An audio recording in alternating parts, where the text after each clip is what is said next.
Welcome back to Brojo Online Podcast. Today we're going to talk about the devastating issue of taking things personally and how you can stop yourself from doing it.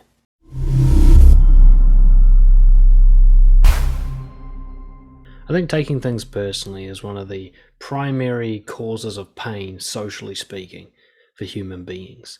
When you think about the pain you have in any social context, whether it's your relationships, friendships, family, workplace, and then you take away taking things personally, how much pain is left over? How much better are your conflicts and arguments going to be if you don't do this? And if nobody did this, how much better would the world function in terms of social interconnection? The thing is, taking things personally is not a fate that you're doomed to live by. It's not a life sentence. You don't have to do this. And today we're going to look at what it is, why it happens, and what you can do about it. So let me start by trying to define it. I'm defining it in my own way here, but hopefully this captures the essence of what it means to take something personally. There's kind of three factors to it. One is, this is about me. That's the kind of obvious bit, right? So the information you're receiving is primarily about you. But it's not just that. So we could call that taking it personally, but if you feel pleasant about that, we don't call it taking it personally. So if you receive a compliment and you think this is about me, you don't take it personally in the way that we often mean, do you? So there's more to it. So the second part is, this is a threat. So this information, not only is it about me, but it is in some way going to cause me harm. Either it is causing me harm currently, or it's designed in some way to cause me future harm, or both. And the third element is the following reaction you have to this conclusion. So once you have taken something personally, the finishing touch is your counter reaction, which is usually aggressive or defensive urges, feelings, and behavior. Okay, so we've got three parts. This is about me, it's a threat, and then I'm going to have to counterattack or protect myself from whatever I think is happening. Now, it's very subjective, isn't it? Each person takes things personally in a different way to others. I mean, there's kind of categories that a lot of people are in, but no two people are exactly alike. There's something personal about taking it personally. There's certain things we get upset about. Like if you're bantering or joking or watching a comedian, there could be a lot of jokes going on that you don't take personally, and then suddenly there's one that like hurts and you don't think that's funny. Now, everybody else in the audience is laughing. You don't notice that there's only a few other people that are hurt by that one. And then when you're laughing at a joke, somebody else next to you is devastated by it and getting defensive. So it's very personal, isn't it? Which already should tell you there's something fucking wrong with this. This is not an objective truth that we're working with here. So many people, when they get offended and take things personally, they feel quite righteous. Or at least they feel an inevitability, like, I have no choice here. This is objective. This is something I can't control. This is something that's justified.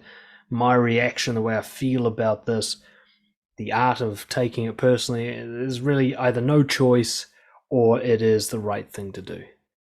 And yet if that were true, why is it so different person by person, right? It'd be like saying vanilla is the best flavor of ice cream. So dude, there's heaps of people who don't think that. So maybe it's just your own thing. And maybe if you tried a few more flavors, you wouldn't be so obsessed with one, in which case maybe that one isn't even true.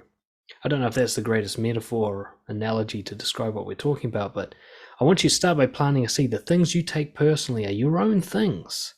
This is not some objective truth that applies to the whole human race. Now, sometimes taking something personally can seem reasonable, especially in the case of direct criticism. So if I'm in your face telling you negative things that I think about you, criticizing you, you'd feel that it's quite justified for you to take it personally. You'd say, of course that's about me, right? And of course it's bad and threatening and I've got to do something about it. And then there's other times that really are quite inexplicable, like getting offended by a joke that's not about you. We can see this a lot now in the kind of woke side of things, where people are getting offended on behalf of other people, other groups that they're not a part of, and they're taking it personally as if they're the ones suffering, right? They're kind of vicarious trauma, like a white person standing up for a black person over racism. Some of them, they feel almost as if they're the ones receiving the racism. They take it so personally. So there's these kind of ones where we almost like pick something random to just get really upset about and feel attacked about, even though it's really got nothing to do with us. So while the first category, this direct kind of criticism or attack, might seem reasonable, the second category shows us that we're actually quite insane with the way that we do this. That the things we get upset about, the things that we feel are about us, or a personal attack against us, are quite often things we could easily ignore and nothing would ever happen. So how rational is this whole concept of taking something personally? I want you to question it, because if you're doing something that's insane, you should stop, right? I would think so.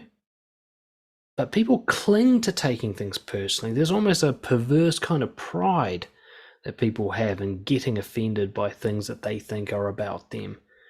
Yet how has it ever served you? Take a moment right now. I'm going to let a moment pass. Think about a time where taking something personally was not only beneficial, but the best possible reaction you could have had. Go ahead, take a minute. When's the last time taking something personally improved your life? Improved your relationship with other people? Progressed your career? When has it ever done you any fucking good? Because there's the old, adage that's kind of attributed to Einstein, but I don't think he said it. If you repeat something and expect different results, you're insane, right? So here you are taking things personally over and over again. What, hoping one day it'll go well? Do you really not believe that you have any control over this? That this is like fate? You have to take things personally? That it's helpful to do so? That outrage porn that you're feeding yourself is healthy? Is it? If I was to say to you that there is a way that you can stop doing this, would you think that was a bad idea? Do you think taking things personally is the best possible reaction? Even to say the worst behavior, someone deliberately trying to hurt you and those you love, do you think getting all outraged and defensive and upset is the best response, the most effective response? More effective than anything else you can think of? If so, sign off. I can't help you. If you think getting outraged by words is the best you can do, and you want it to be the best you can do, you're not interested in improving on that, go listen to someone else. So today we're going to break it down, those 3 steps I talked about. Step number 1, this is about me. I'm the key variable in this piece of information. Step number 2, that this is a threat. This is some way aimed at hurting me or damaging my future success. And number 3 is, because of all these things, I need to fight back or protect myself, or both. Right? Let's start with number 1. So this is all about you, is it? Isn't it amazing that you just don't ask that question? This is going to solve 90% of your taking it personally problems, is just prompting yourself to ask this question before you go any further.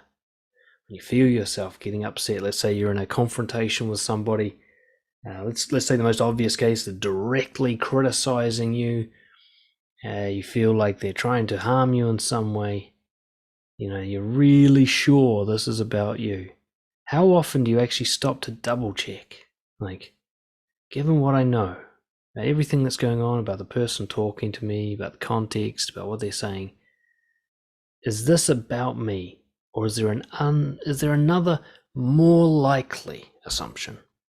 Because when you say this is about me, what you're saying is kind of 2 things. One is that you are the cause, like you have prompted them, or not just prompted them, you are the reason that they are saying these things. Okay? You cause them to talk in this way. And of course that you are the focus. You're the main thing being spoken about, being spoken to. You caused it and it's directed at you. 2 assumptions you're making there. Notice how you never question those. You never go, did I really cause this person to be like this, to speak like this? Am I that big an influence in their life? And even though they're, the focus part, they're using my name, they're pointing at me, they're talking about things I've done, is that really solid evidence that I'm really the focus here? It couldn't be about themselves, for example, or about impressing the audience that was watching us. It couldn't be about any of that. It has to be actually right at me and only about me. Have you ever stopped to ask that when you're having your first kind of defensive urges? There's a thing I talk about often. My clients will laugh because they've heard me talk about it so fucking much. The Big Bang Theory. And I don't mean the terrible comedy show. What I'm talking about is the idea of cause and effect and the chains. So let's say right now, I'm doing this podcast. We'll call that the effect. Now, what's the cause of that? I had the idea of doing this podcast. Well, that's also an effect. What caused that idea? Well, we could go a bit more generic and broad. I do podcasts regularly for my business. So it was only natural I was going to think of another one.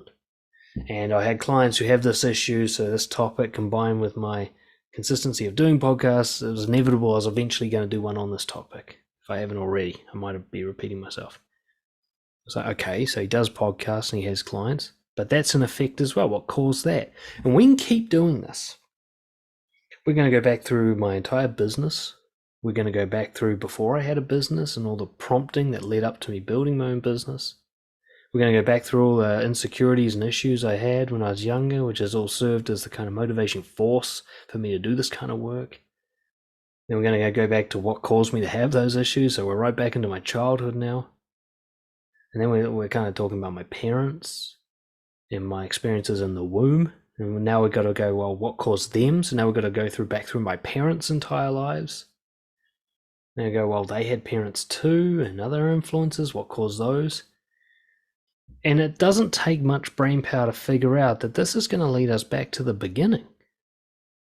Depends if you're religious or not. It doesn't actually matter in this case whether you think it's God going, let there be light, or you think it's atoms exploding in a thing they call the Big Bang, or something else. Either way, you end up back at the beginning. Every effect has a cause until the initial, if things don't go in a circle. Doesn't matter.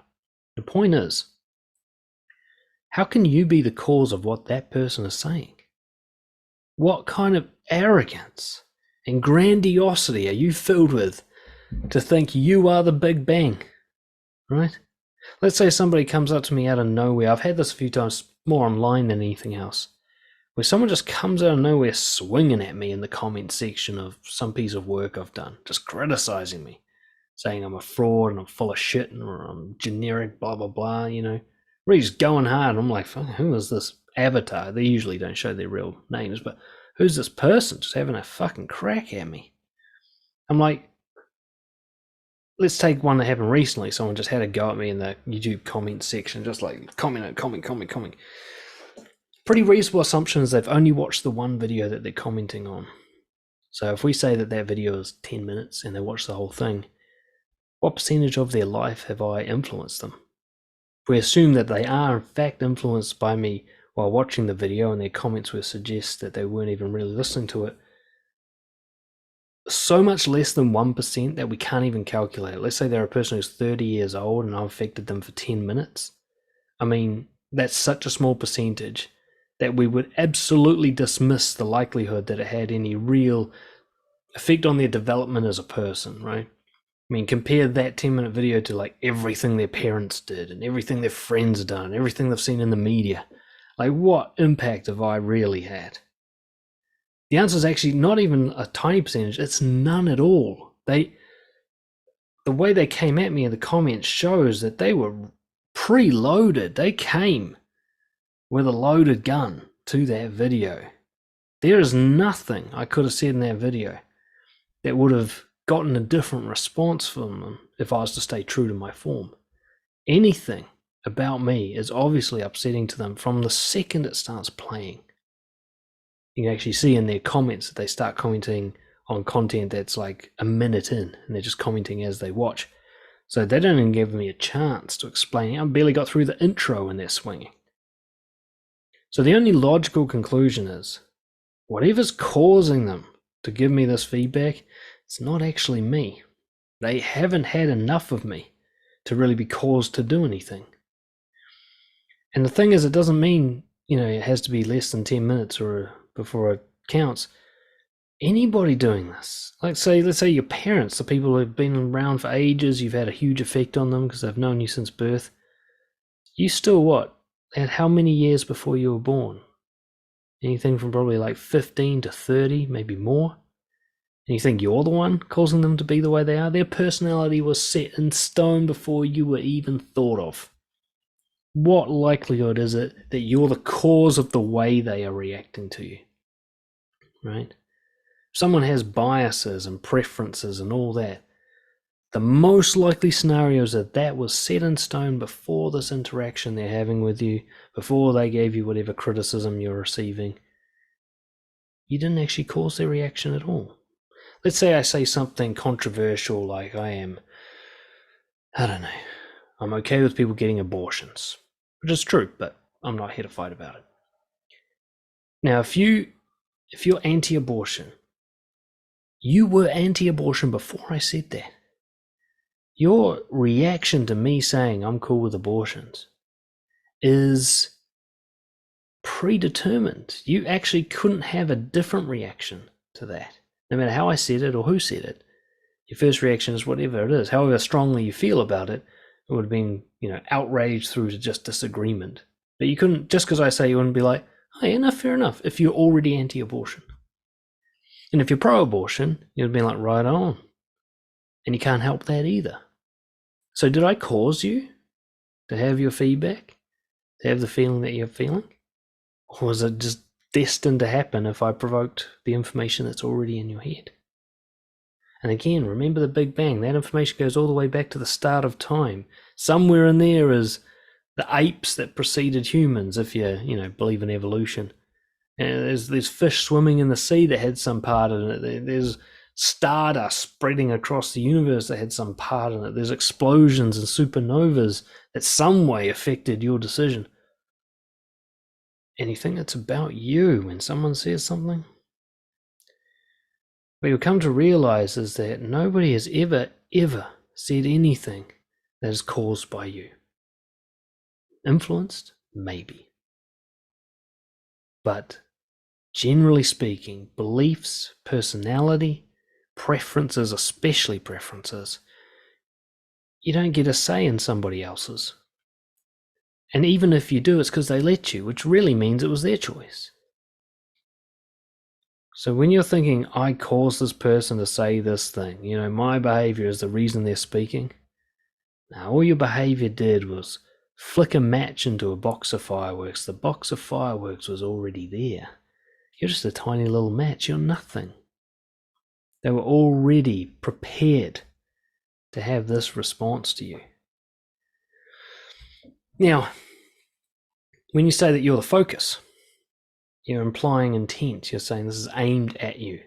Have you ever stopped and thought, why do people say what they say? Just think about it for a second. Just a general idea. Let's imagine that at the core of it all, deep within the layers of the subconscious, underneath all the stories we tell ourselves and the assumptions we make about each other, deep down in the cavern of the mind where the real control center lies, there's the actual reason that things happen. And so there's an actual reason why I'm saying what I'm saying right now. Now, I can give you my surface level conscious narratives. I can say, I like to do podcasts. I want to help people. This supports my business. That's all the stuff I tell myself, but is that the most likely explanation? Or is that the illusion that keeps me doing shit for a secret hidden goal of some kind? Maybe it is something noble. I hope it is, I feel compelled to do this righteous thing, to say what I believe is true and take my place in the world and do something for good. But that sounds more like a narrative to me as well. I think deeper down, it's just something about a need for recognition, perhaps. Wanting to feel like I matter. Wanting to feel that there is some meaning in the world. Who knows? It could just be a basic biological function. If I don't talk, I don't survive as much as other people who do talk or something. Who knows what's really driving what I say? But the idea that I'm helping you, that this is aimed at you, That's a nice story I tell myself. It might be a story that you're telling yourself as well. But the likelihood that it is the full truth and there's nothing deeper than that, 0%. Less than zero, maybe. That doesn't make sense, but give it to you this way. It's really obvious when someone else does it. A client of mine was having issues with a guy at work, continuous ongoing issues. And I asked him, why do you get so mad at him about this stuff? And he said, it's because he's trying to be a dick. Really? That's what he's doing, is he? He's trying to be a dick. He woke up, he's like, right, time to be a dick. Who am I going to fuck with today? How can I make other people's lives worse? That is my number one priority. Can't wait to get into it. That's what he's thinking, is he? That's his motivation. That's the best you could think of in terms of his motivation. He's trying to be a dick. How often are you trying to be a dick? Right? How often are you trying to be the bad guy who harms people? Compared to how often people assume that's what you're doing. Right? Whenever you upset other people, especially if you're being assertive or going for something that's for your own benefit in some way, a huge portion of the time people are going to assume that you're actually trying to be harmful. And then look inside yourself. I mean, is that ever the case? Are you ever like, I hope someone gets hurt here? Are you like some evil mastermind? Because if you are, stop fucking listening to me, Go run a gang or something. I'm not the right guy to be listening to. I'm all about integrity and shit. I'm not up your alley. Odds are while you have in times certainly wanted to lash out, it's very unlikely that you have that cruel psychopathic streak where you want to be the cause of suffering, that you enjoy that.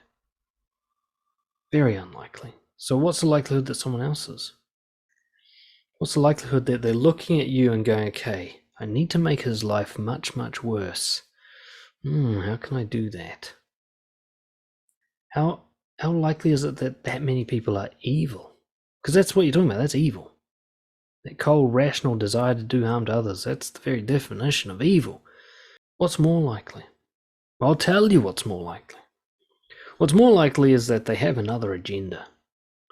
Maybe taking the swipe at you, if that is indeed what's happening, achieve some other goal of theirs, helps their career, helps their self-esteem, protects them from a perceived attack. Often taking something personally is a reaction to somebody else who's already taken you personally, So that's already happened. That's more likely that they're lashing out at you because they've taken something personally, right? It's very, very likely that they have another goal besides hurting you. So as soon as that other goal becomes apparent, then you have to ask yourself, is it really aimed at me? Or am I just a means to an end? Am I a stepping stone to a thing that they're really aiming at? Right? Like if someone's, the kind of person who bullies and banters with people in a cruel way and takes them down, he's not really taking down those people. He's trying to achieve a status, perhaps, or achieve a sense of self-worth, or just live up to a legacy that his abusive father set in place. So whatever. He's got a grander goal than taking you down. So the idea that this is aimed at you is very unlikely. Another more likely thing is that you're taking something personally that really wasn't aimed at you. It's amazing how often we take something personally where if we saw it with two other people talking, we'd be like, oh, that wasn't about them. But when it's aimed at us, it's a different story. Like I talked about before, getting offended on other people's behalf. It's like, this shit wasn't aimed at you. It's nice that you want to help people out, but all that outrage you're feeling, that indicates you think this is actually about you, right? Like you're the one under attack. That's why I get so I get offended by the whole woke thing, is it's just so many people like jumping in on someone else's fight without being asked.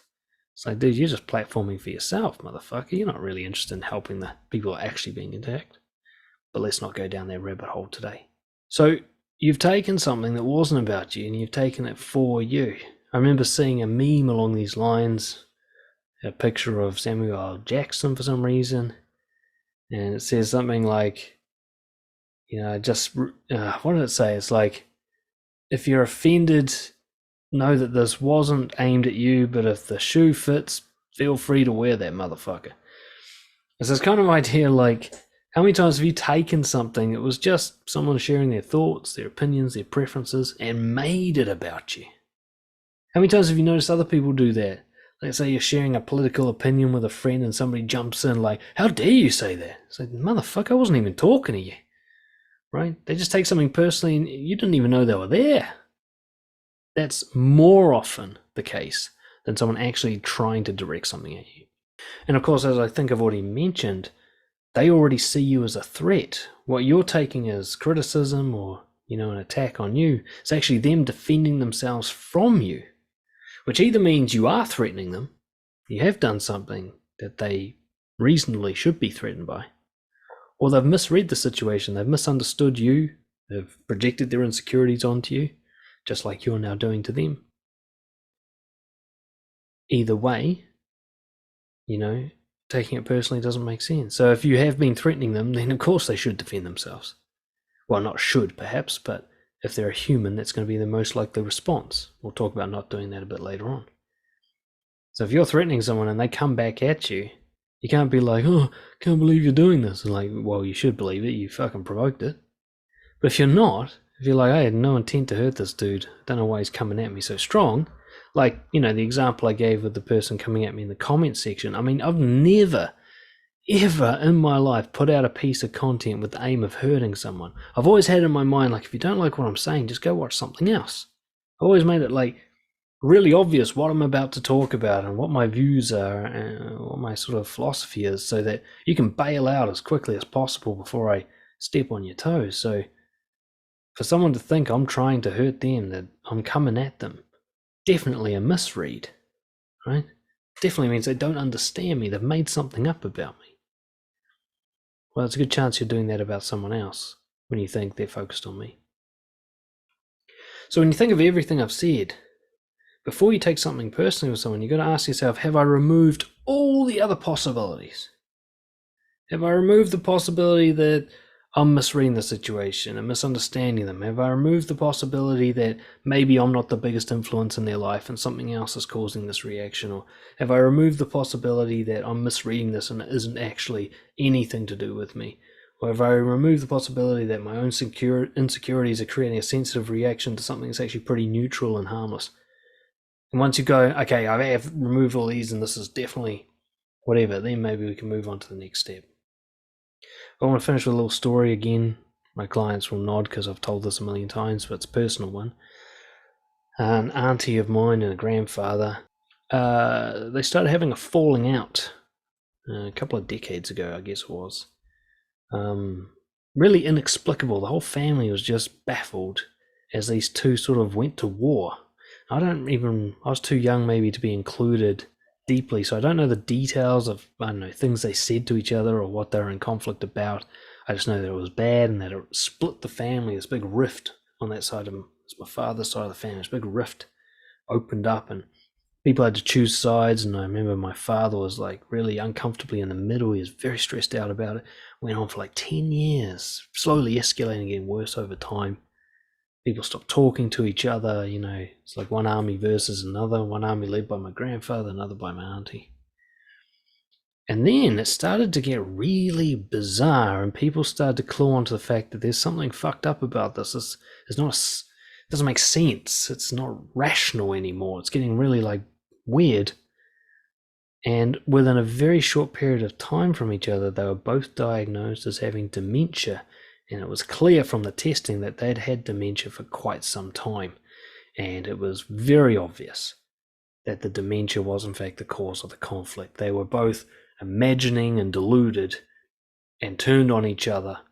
Just kind of bad luck that they both had the dementia form at the same time, and it kind of ricocheted off each other because they both had very irrational reactions to each other. There wasn't like a sane one in the interaction. They were both, I hate to say the word, but they were both going insane. And when we saw that, suddenly it's like the wool just gets lifted off your eyes. Just this revelation of like, holy fuck, we've been taking things personally and picking sides and getting really outraged at each other. Not just those two, but others who got in behind each other and so on. The battle went back and forth. For what? Nothing. It was nonsense. There was no battle. We're fighting a war that didn't exist. And for me, that was one of the biggest epiphany lessons I ever had about the concept of taking something personally. Just this realization, like, shit, none of that was even real. We made it all up. And these two essentially crazy people made it up first, and we bought into it. Because of that tendency to go, what did you say? What did you say to me? Instead of going, wait, are these people sane? Like, how often does somebody come at you in a really, like, I don't know, an unprofessional way, or just an abusive way, or the kind of way where you're like, this isn't going to help our friendship, and you jump ahead and think that they are sane, that this is like rational, that what you're receiving is like, okay, I should deal with the content of what they're saying because this is coming from a sane person. Something you wouldn't do with like a homeless guy raving and ranting about the end of the world on the street. You wouldn't be like, tell me more. So where's your evidence? You're not going to take him seriously. But the person who comes at you at work going, why the fuck did you take my shift when I said, you think, oh, well, this guy's sane, so that's covered. In fact, you don't even think it. You just jump ahead with that assumption. And you go, okay, so he's upset about my shift. Instead of going, wait, is this even real? Is this person being this upset about that perceived topic? Does that make sense? Or does it make more sense that this is something else? Is a guy getting divorced? Does a guy have some sort of belief system about owning things and gets like crazy when things are out of his control? Is this really about me? Is it really about what he's talking about? Or is it something else? And this is just like a manifestation of that thing. Right? Is this just the same demon that he's always had and it just happens to be thrown into this situation this time? Should I be talking about what he's talking about? Or should I step back and go, fuck, he's gone insane. I shouldn't get insane as well, or we'll never get anywhere. So let's say it is about you, right? Let's say the person's primary motive is to say this thing to you, and they believe they wouldn't have said this thing if you hadn't caused them to say this thing, and all the other things we talked about have been eliminated, like they're totally nice with everybody else or whatever. They never do this with anyone else, just with you, just this time. Say this is a threat. Well, again, there's assumptions that need to be put aside. Let's say it definitely is aimed at you. Does that mean it's actually dangerous? Do you need to treat this as a threat? If your boss is having a go at you, is your career really on the line? Right? If your partner's upset with something you did, is really like the threat of divorce real right now? What is going to be harmed? What damage is going to be done if you don't respond? Have you taken time to stop and think about that before you respond? Knee-jerk like assumption like, this is bad, I better fix it, or I better stop it, or I better hurt them back. Have you gone like, do I actually need to? Like, is that better than doing nothing? Would nothing be a bad idea? It's amazing how many people don't give nothing a chance. They go, no, it's definitely something. That's established. Don't even need to take a millisecond to think about that. They've had a go at me, therefore threat. Right? Now, if it was a child coming at you like, I'm going to beat you up, you're not going to be like, all right, motherfucker, let's throw down. Right? You're going to be like, you're a kid, you can't hurt me. I'll just hold your head, and you can swing in midair. And yet when an adult comes at you with words, you're like, all right, fucking let's go, as if you need to. One of the things that I noticed, I don't have a big profile or anything. If you're watching this 20 years in the future, maybe I do by now, but the time I'm making this, I don't. A few hundred people are aware of me, maybe. A couple of thousand at most. What I noticed about internet hate, which is the main sort of source of criticism I have in my life. Very few people seem to say these things to my face, but maybe I'm just not available enough. What makes it disappear is me ignoring it. If I ignore internet hate, the thing I've noticed that blows my mind is that nothing happens. Nothing happens. There's no negative side effect, not once.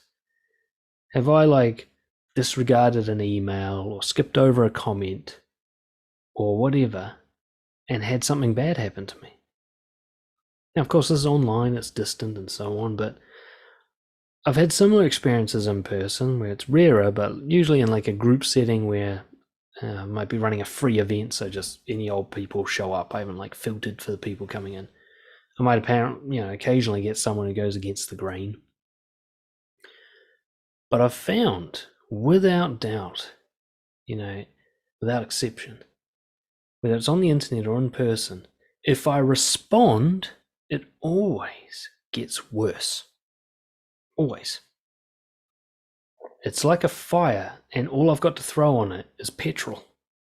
So it doesn't matter how I throw the petrol, how beautifully refined the petrol is, how rationally logical that petrol is, it always inflames them more. I've never had someone come at me swinging on the internet or in real life and found that it's like buying into their little game and trying to play it with them ends in a good result. Ends in a better result than doing nothing, at least. Remember, internet hate is not the same as like someone giving me thoughtful feedback and they're open to discussion and, I'm talking about outrage. I'm talking about people coming at me emotionally. I look at people getting cancelled, the whole cancel culture thing. I've made content about that before. And I see a trend, a pattern. The only people who actually end up getting cancelled are those who are apologetic or defensive, or those who have actually committed serious crimes, which are very few of the ones who are actually getting cancelled. The people who are basically, majority of people getting cancelled for either saying things that are deemed to be offensive by anyone, now or way later, a long time ago in the past. But no matter what's being said, that's not the factor that gets them cancelled. It's how they reacted, how they responded. Somebody could say something very mildly racist in a tweet from 20 years ago and never work again, whereas somebody else could say something like massively racist right now and actually become more successful as a result of the outrage reaction. And the difference is, do they get apologetic? Do they get it defensive? Right? The people who laugh it off, the people who double down on it, like, if you're going to get offended by that, well, wait till you hear this, or the people who ignore it just don't get cancelled. Their audience was always their audience, so it just supports them. And they just roll on. You can see examples like, there's the classics, the Joe Rogans, Dave Chappelle, Shane Gillis. These people, everybody's tried to take them down. The classic comedians, which are a lot of the cancelling is happening in that field. Apparently being funny is bad now. And yet the ones who are just like, fuck you, dude, I'm going to keep saying shit like this. Rolling on. They get bigger and better. Shane Gillis, he gets cancelled from Saturday Night Live for being sort of racist about Asians like 10 years ago. It was just like, fuck you guys. That's bullshit. Now he's crushing it. He's in line to be the next GOAT of fucking comedy. Dave Chappelle gets shit about making transgender jokes. His very next fucking special attacks the people making transgender jokes with even more risque jokes, right? Joe Rogan basically just ignored everyone. He's like, yeah, you try to cancel me, Spotify, can I have some more money? And they're like, yeah, okay. Right? Those responses are different to the ones who are like, actually, if you take another comedian who did it wrong and then bounced back, Louis C.K., when the allegations about him came out and everyone went all Me Too on him, he just broke character. And he just went, I'm sorry. And I was like, don't fucking say that, dude. And of course, he's gone for a year. And then he stopped saying sorry. He started joking about why he was cancelled and he climbed back up. His audience were always behind him, but he let the people who aren't his audience take him down. Now, the thing is, he treated it like a threat. Those people who apologize and get defensive, they're behaving as if it's a threat, which actually is self-fulfilling prophecy. They make it into a genuinely dangerous thing. It's kind of like a lion is fine until you fucking poke the thing. Now it's a dangerous animal. Maybe that's not the best example, but it's similar. If you just walk past the lion cage at the zoo and don't open the door, the lion's neutral. It can't do anything to you. It can just roar. But if you get in there and like, what did you fucking say to me? Or like, look, I'm sorry I've disturbed you. He's going to rip you to pieces because you're in his cage now. And I think that is a pretty good metaphor for getting cancelled.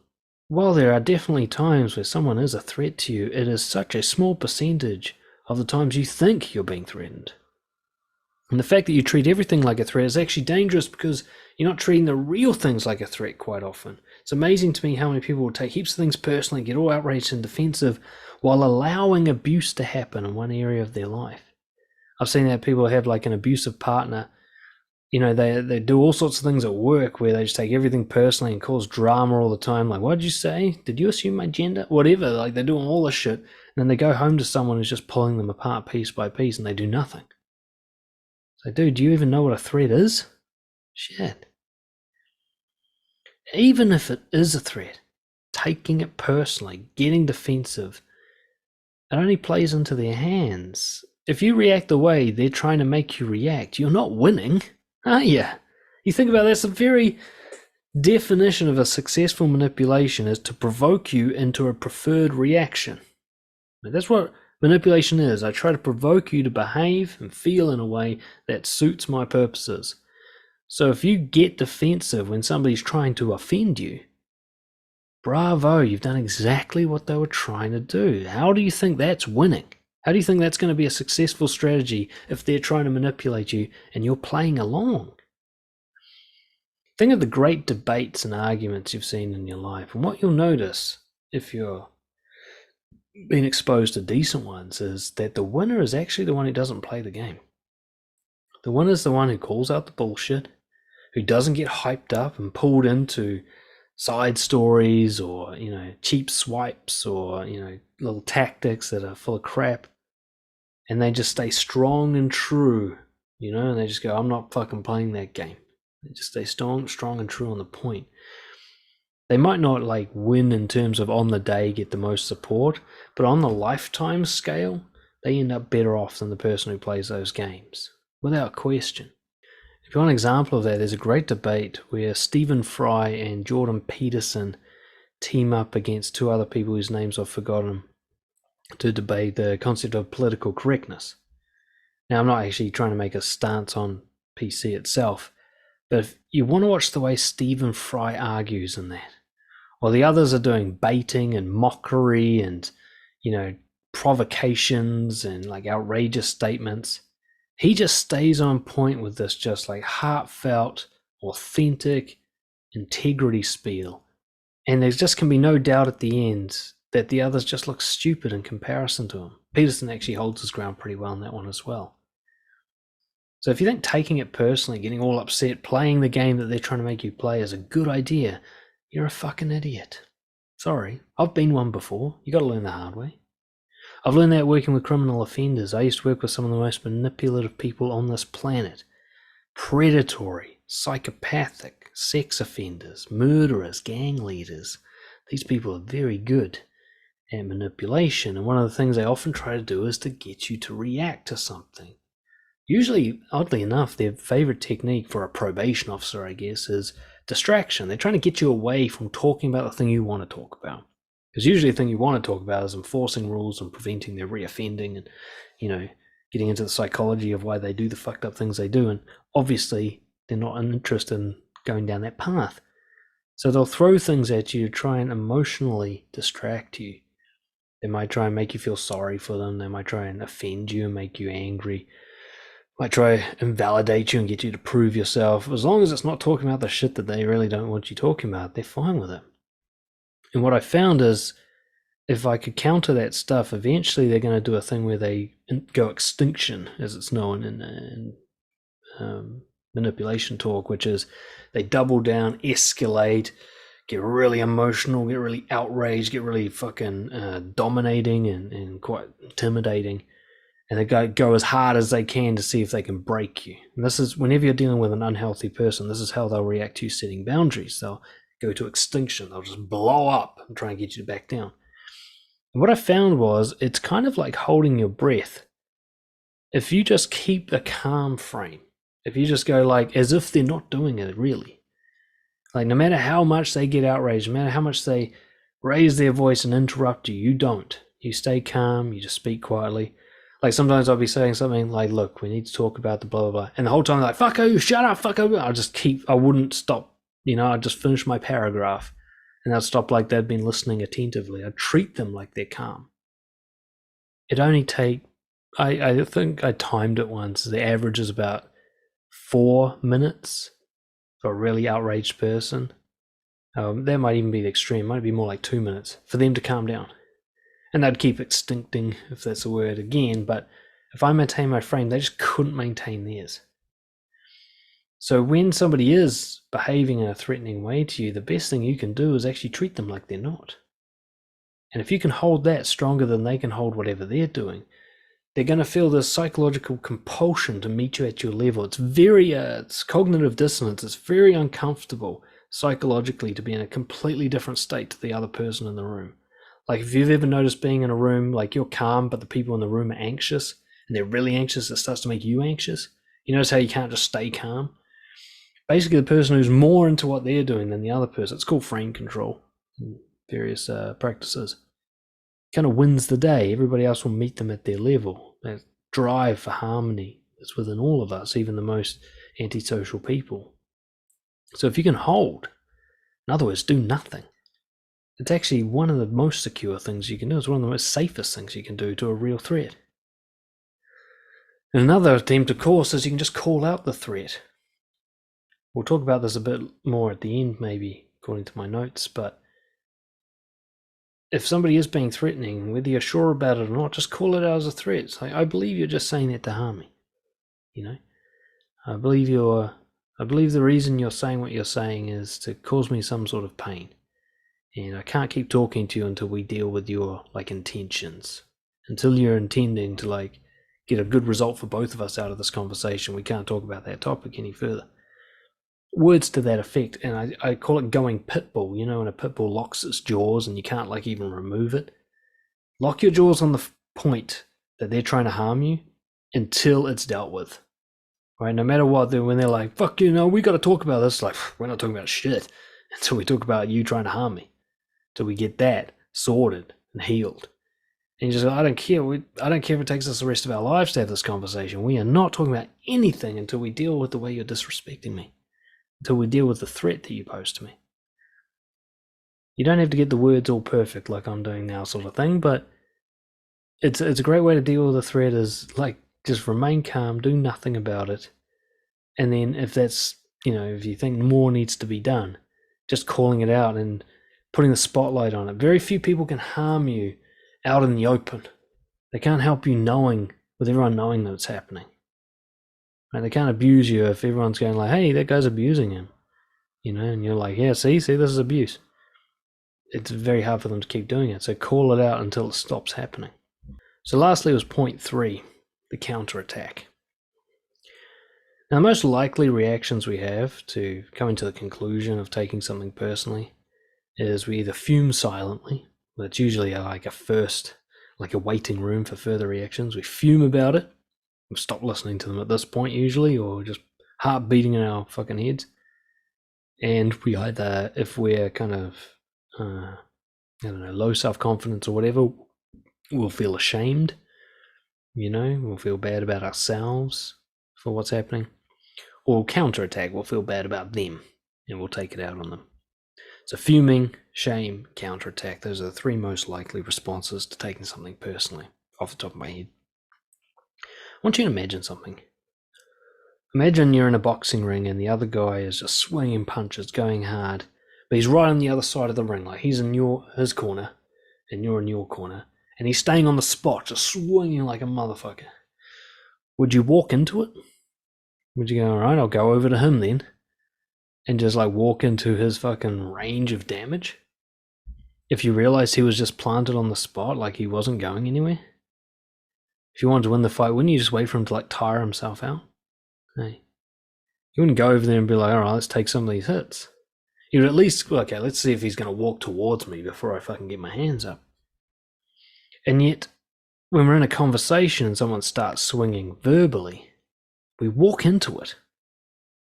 We try to comment, we try to say stuff. I know I'm kind of repeating myself a bit from the section before about whether or not you should respond. But you should at least wait for this to actually be something that's affecting you. And I don't just mean you feel bad about it, but damage is at least now, there's a measurable damage being done in some way. At least some hits are actually landing.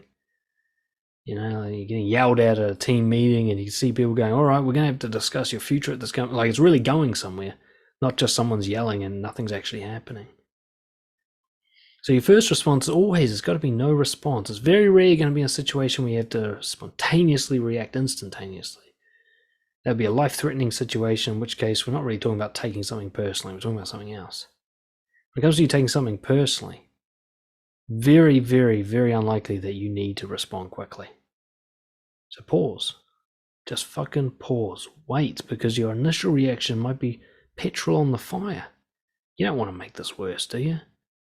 And before you act, shouldn't you make sure, as much as you can, that you're not about to make it worse?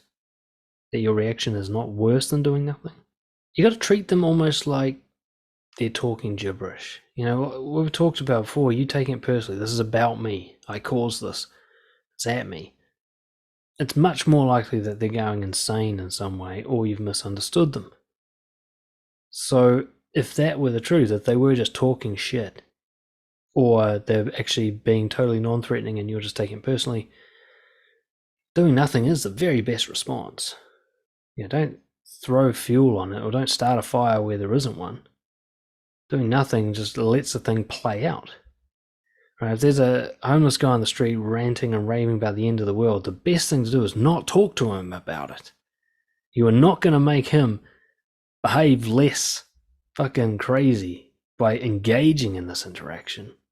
You're only going to feed the monster, aren't you? It's like when you're parked at a gas station in a dodgy place and the crackhead starts coming up to your window. You don't roll down the window, you're like, hey mate, what do you want to talk about? That's not a good idea, is it? You keep that window rolled up and go, just pump my gas, get this motherfucker away from me. And that's not actually cowardice, that's smart. Because there's nothing good that's going to come from you interacting with this person. What you're looking for is kind of the lightest touch possible, the least intervention possible, the lowest amount of reaction possible. It's a kind of stoicism coming through here. Whenever a situation aggravates you, you think, what's the least I need to do about this? Let's at least start there rather than jumping straight to what's the most I can possibly do about this, which is where most people go. Right? When people take something personally, their first thing is go, raw, like the most damaging to the relationship thing that they can think of doing. You know, here's a fucking insult back at you. I'm going to counter-accuse you of something unfair. I'm going to fucking try to take you down in front of these people. So really, your first move is that?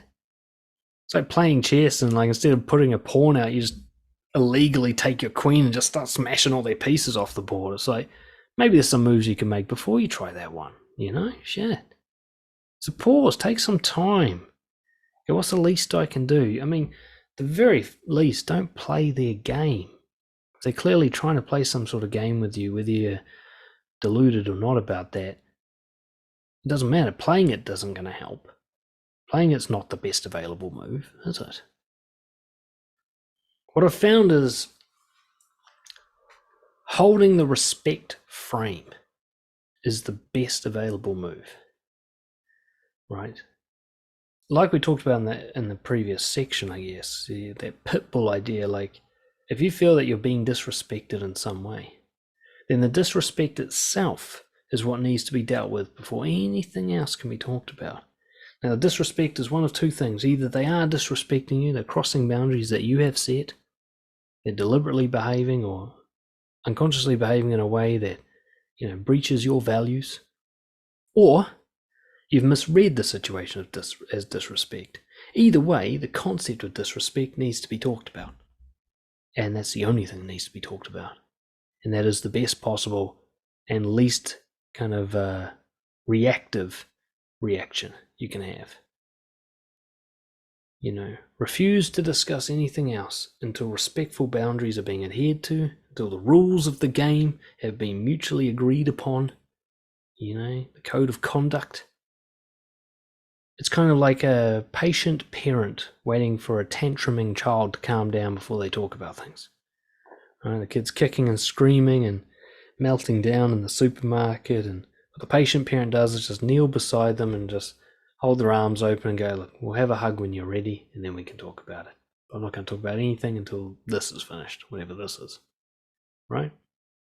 Just this idea of like, I'm not going to feed this fire.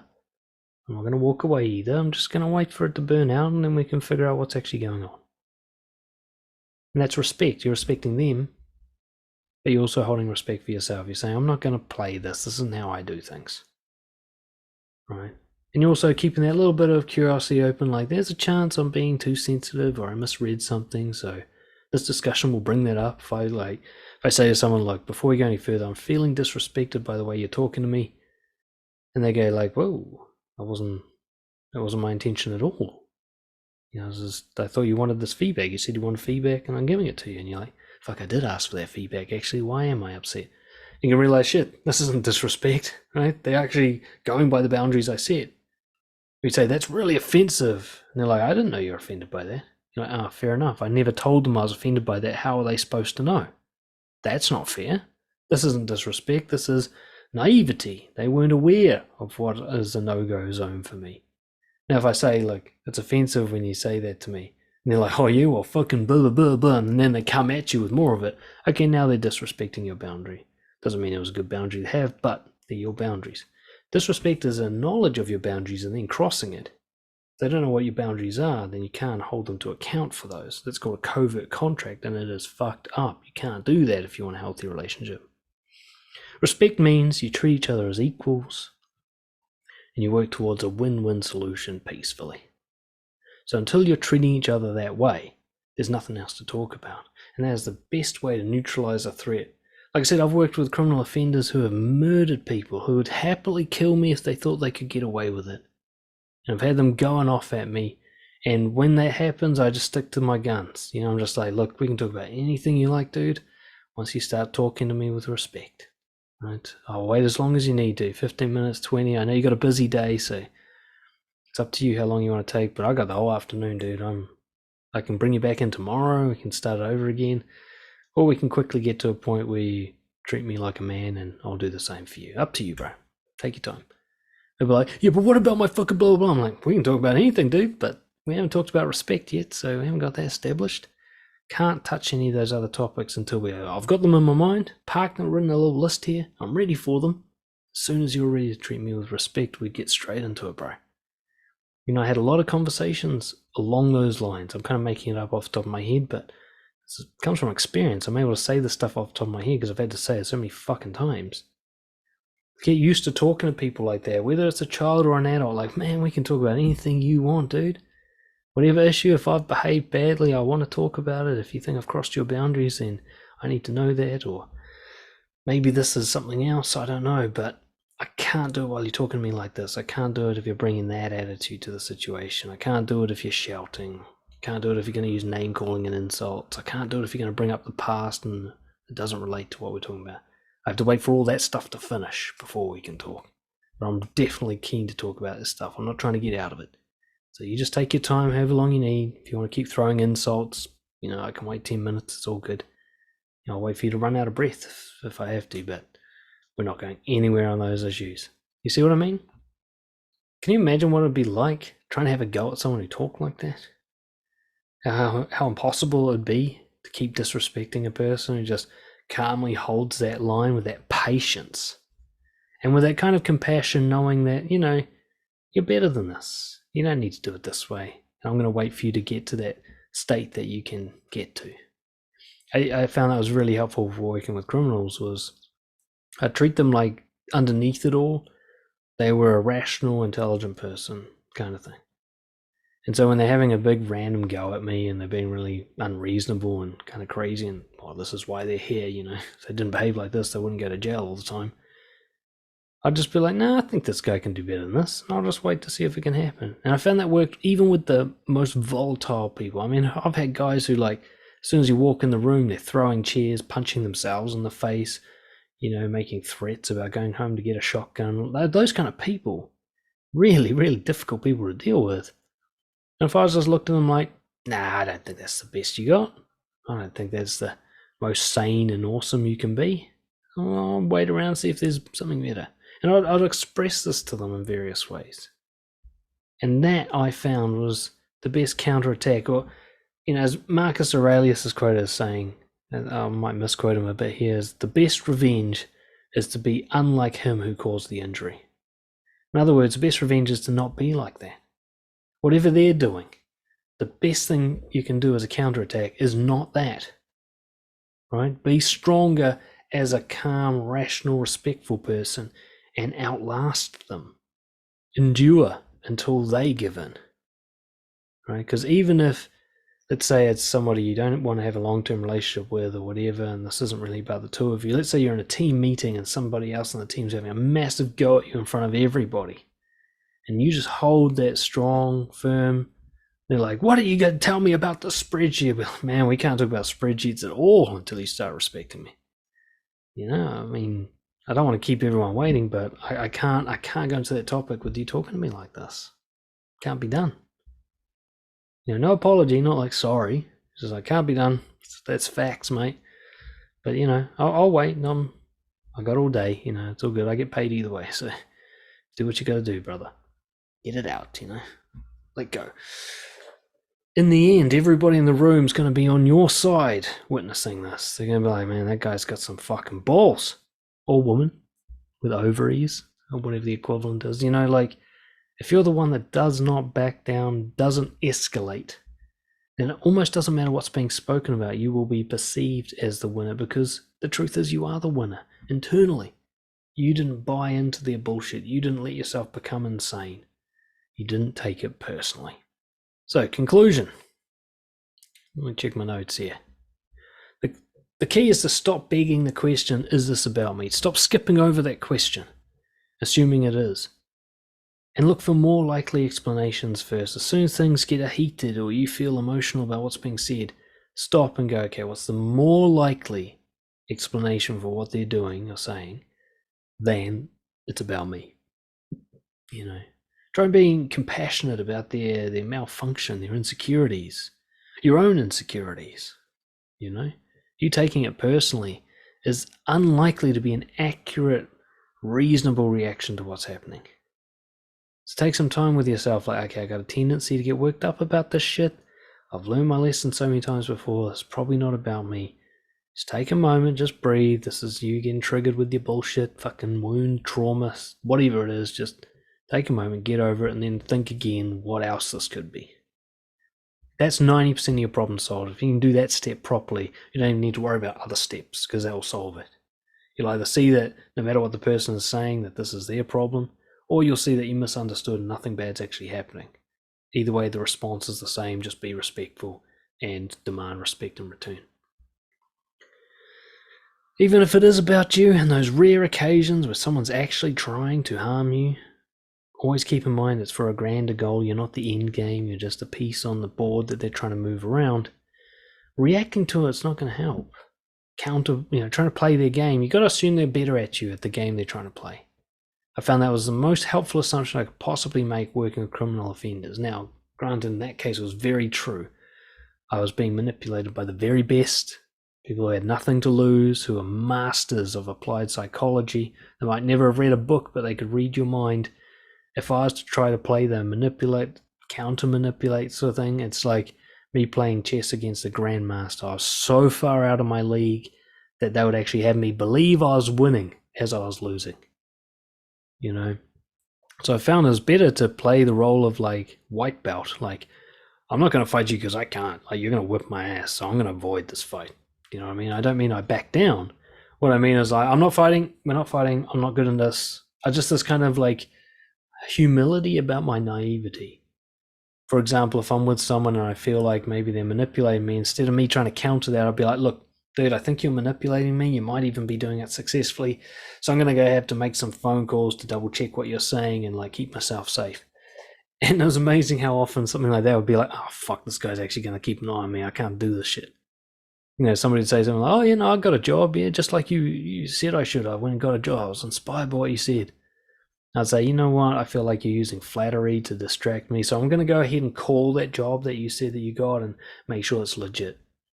How are they going to manipulate my responses like that? Or, I brought a colleague in today because I felt like maybe you were manipulating me in the last session. So I'm going to get them to watch to see if they think that's happening. You know what I mean? Like, I would just not try to win. I just know that I've lost and behave accordingly to protect myself. Treat them like they're insane until they act sane, right? If what they're doing is harmful, doesn't make sense, isn't of benefit to anyone, assume that they've lost rationality. No matter how articulate they might be speaking, no matter how good they are with their words or how reasonable some of their points might be, if you're like, this is hurting our relationship the way they're talking to me, You got to start with, like, that's not their best option. Like, they are not functioning at their highest level right now. They may in fact be malfunctioning, but high functioning malfunction, whatever that means. They might be able to survive in the real world being like this, but they're not actually doing well. I've seen this a lot, like, I don't know, you watch sort of programs like Kitchen Nightmares with Gordon Ramsay and other such programs where very deluded, very fucking poorly functioning people somehow run a business. And that's it gives you a sense like people can do quite badly psychologically and still get along in life. You've worked with them before, you've been friends with them, you might even be one of them yourself. You know, people can have severe mental illness and personality disorders and not end up in a psychiatric hospital or in prison and just have a normal job and live a life and somehow struggle and survive through each day. It's almost like inspiring that they fucking survive at all. Like, how did you tie your shoes? You're so fucking crazy. Like, there are people out there, a lot of them, a lot of people out there are kind of like high functioning crazy.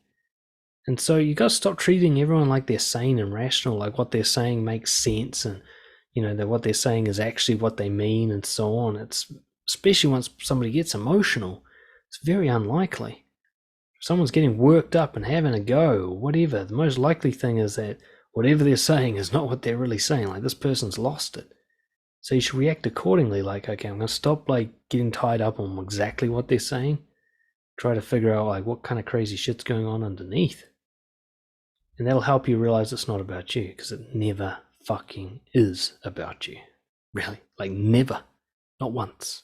Not once has it been about you. Every single time you've taken something personally, you've been wrong.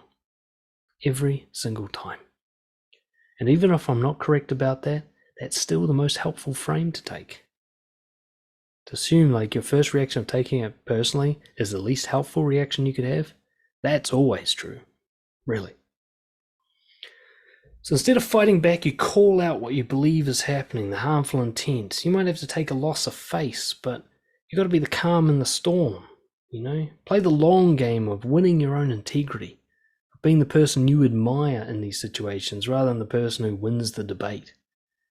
Think of it, even if you're interested in external outcomes like your reputation, the long term, if you're always perceived as the person who doesn't lose their shit and doesn't take things personally and has compassion yet respect for themselves, in the long run you're going to come off better off even if you lose a few debates. I hope that helped. If you want to do more of this kind of work and you want to really nail this kind of level of confidence, get in touch, dan@brojo.org, and we can work together on it. Thank you so much for listening, watching. I'll see you next time.